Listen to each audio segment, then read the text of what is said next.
Hi, what I want to speak to you about on this particular video, of course, it's Three Things Fit system.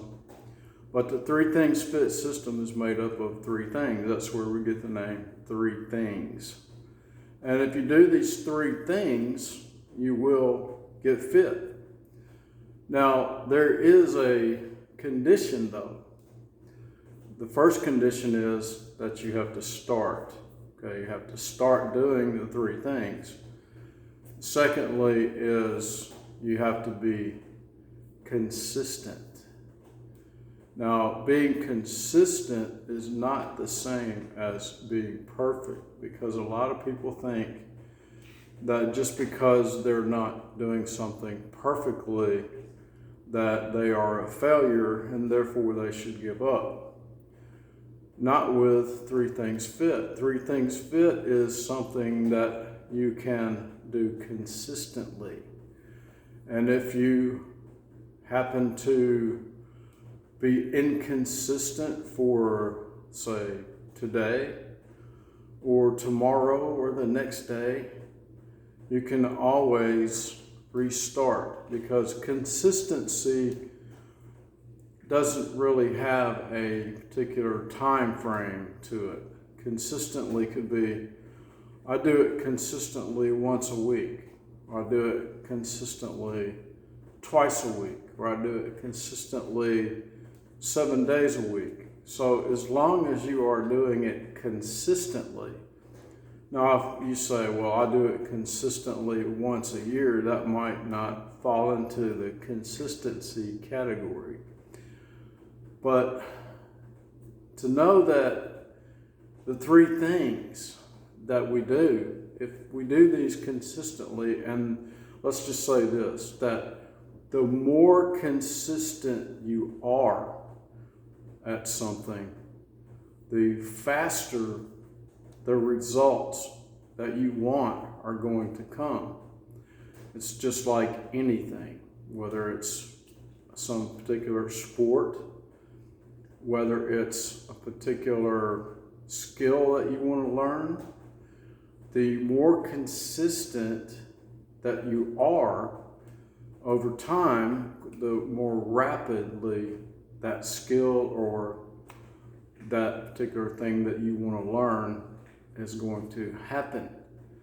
So with the three things, let's review those three things. The three things are, number one is our food choices.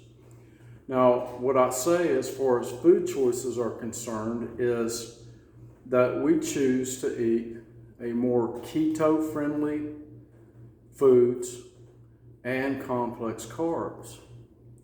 All you have to do, as I've said before, is do a Google search on these things, and you can see the types of foods that you like to eat and then make yourself a meal plan. So keto-friendly foods, I'm not saying go on a strict keto diet. What I'm saying is keto-friendly foods and complex carbs. Basically what I'm saying is I want you to consider switching over to eating more whole foods, more foods that are in the natural form, as opposed to processed foods. Because processed foods, during the process, what happens is they remove a lot of the nutrients and vitamins and minerals and fats, good fats and proteins, and all the things that your body needs are removed during the process, whether it's through the chemical process, the things that they add to create a longer shelf life, or to make it taste better, or keep the color looking a certain way. All these things, they are not the best for your body. So we want to eat more whole foods, keto-friendly foods, and what I mean by that is more natural fats, more natural proteins, and complex carbs is going to give you the fiber that you need, the minerals, the vitamins, the nutrients that your body needs to build the body. Plus, those foods do not spike your insulin. They do not make your blood sugar extremely high, which the combination of extremely high blood sugar and insulin levels is the cause of a lot of the problems that we have in our society as far as health conditions are concerned.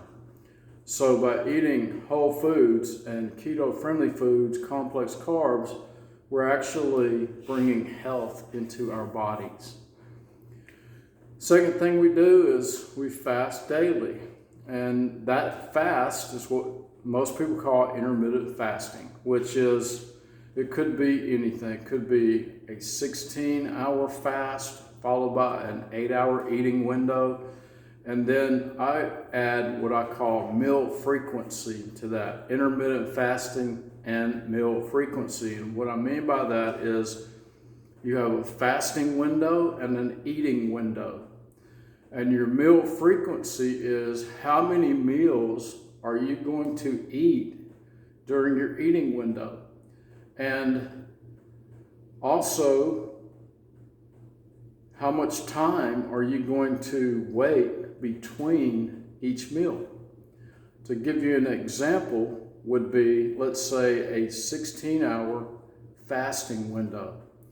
That would be where, let's say, at 5 o'clock in the evening, I eat my last meal of the day. Then I go to bed later on that evening, sleep all night, get up, and probably before I even get up, unless I get up before 5 o'clock in the morning, well, at 5 a.m., that's 12 hours. So 12 hours of my 16-hour fast was spent a couple hours before I went to bed, and then sleeping all night, and then getting up, taking a shower, getting dressed, getting ready for work, driving to work, maybe having a cup of coffee. Now, we'll talk about what we eat during the fasting window, or what we allow to come into our bodies during our fasting window. And so your fast, let's say 5 o'clock in the morning, that's 12 hours. Well, you've only got 4 more hours to go before that 16-hour fasting window comes to an end. So at 9 a.m., I've gone 16 hours without food. So at 9 a.m., I can eat a small light meal, or if I choose, if I'm not hungry, then I'm not going to eat. I'm not going to eat until I actually get hungry. But if I want to just say get into a habit of doing a 16-8, then that's what I would do. I would eat something at 9 o'clock, then 4 hours later, which would be 1 o'clock in the afternoon, I would eat another small meal. And then at 5 p.m., I would eat my heavy meal, my larger meal of the day. And then after I finished that meal, I wouldn't eat again until 16 hours after that. Now, during my eating window, let's say I choose to eat 3 meals and no snacks in between. So at 9 a.m., I would eat my first meal. Well, what would that consist of? It would be a fat and a protein and possibly some type of complex carb that has fiber in it. Or I may not even have any carbs at all during that meal. Then 4 hours later, which would be 1 o'clock in the afternoon, I would have another light meal of fat and protein, or protein and complex carb. And then at 5, I would have my large meal. In my large meal, I would have fat, protein, and my complex carbs. And but during my fasting window, let's say I want something to drink.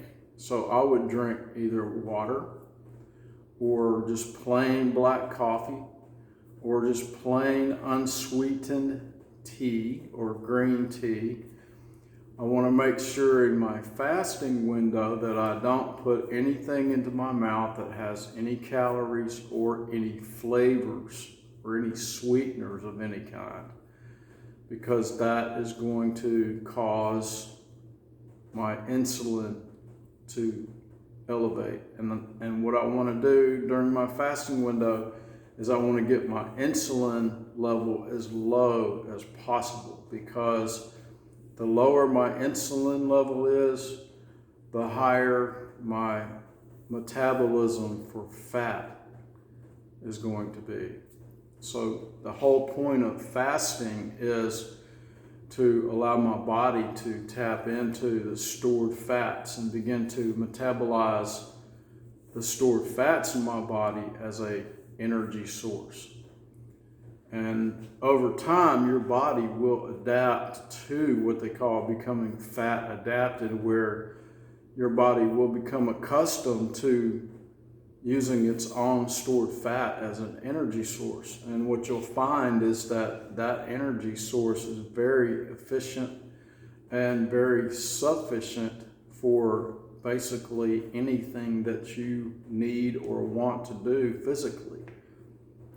As I've said in the past, I've worked out for 30 minutes, an hour, even 2 hours or longer during a fasting state, and I have had plenty of energy to do all the things that I wanted to do. And then the third thing of the 3 Things Fit system, which is fitness training, which now fitness training could be a combination of things, or it could be a particular type of fitness training. I have, over the last couple of years, I have done several different types of resistance training with weights, with body weights and resistance bands. I also do cardio. I do high intensity interval training. I also do low impact cardio, slow, long, endurance type things. And so what I find is that as long as I'm doing these 3 things consistently, whether I do it consistently once a week, twice a week, 3 times a week, I'm talking about fitness training now.